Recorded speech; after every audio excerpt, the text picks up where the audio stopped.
he'd rung me to tell me that that he wasn't able to write, and I must have been in the middle of something else, and I didn't really take a lot of time or care to really listen. So I'd have to take a lot of notes, and I was in with a client one day and my writing had been getting worse, and suddenly I couldn't write at all. And I think that was the beginning of my awareness, that there was something going wrong with Andy, but I wasn't really sure what it was. I went to the GP and they sent me to a physiotherapist because they thought I had RSI, they used to call it. I did exercises, it didn't improve it. So in the end, I just went to another doctor. And the other doctor sent me to a neurologist straight away. The neurologist I went to see took 5 minutes to diagnose me. As soon as I walked in, he said he knew something like Parkinson's was probably the cause.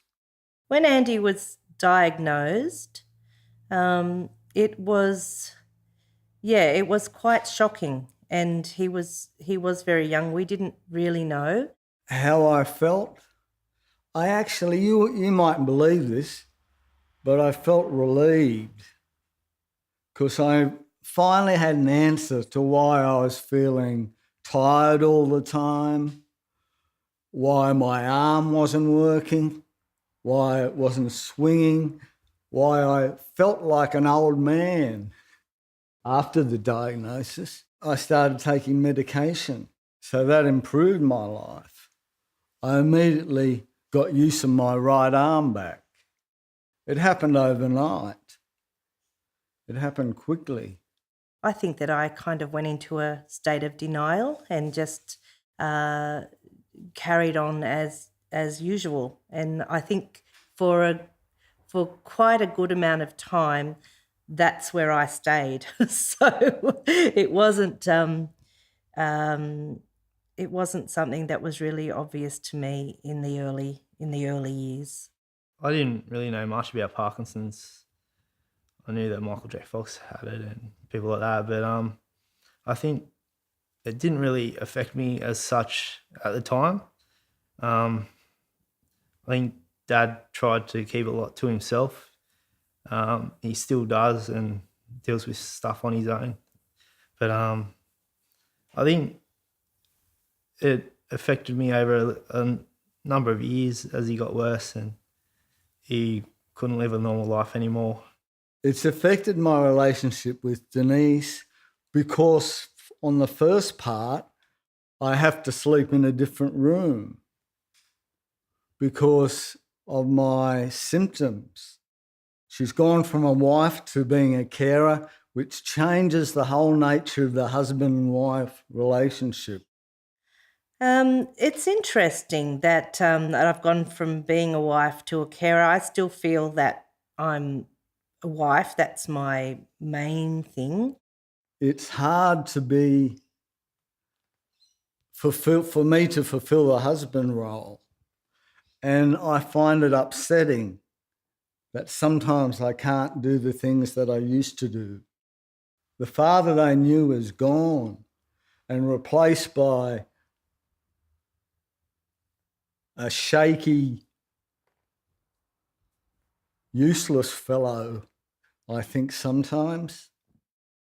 Because you still got the responsibilities, you still got school fees, you still got the mortgage to pay, you still got camp to pay for, and all the normal things that kids expect and should have.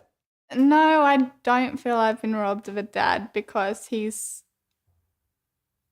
my dad. He's all I know. And he may feel that he hasn't been able to be the best dad, but he's the best dad I know and I love him, so don't feel robbed at all. After I'd been to see the neurologist for a number of years, he started bringing up DBS. Then the last time I went to see him, he said it's time to start thinking about complex methods. And there were a number of them. There were three. There was DBS, duodopa, and another one, which pumped chemicals directly into your stomach. And of these, the DBS seemed to me to be the best option. And it just felt right. Because I was sick of taking medication every 2 hours. I was sick of going off and getting dyskinetic. To be able to look at a future possibly free of that, it's like a dream. I don't believe it. But people tell me that you wake up after the operation and you've got this freedom, and I can't wait. I'd go and have the operation tomorrow. With Andrew having the DBS surgery, it's mostly very exciting. We know all the risks. We've been fully informed. I always think it's brain surgery. It's a major operation, and there are risks. So I am worried, but I think that, and I hope that he'll benefit a lot from the operation, and that it'll give him a better standard of life again. I can't imagine what to expect.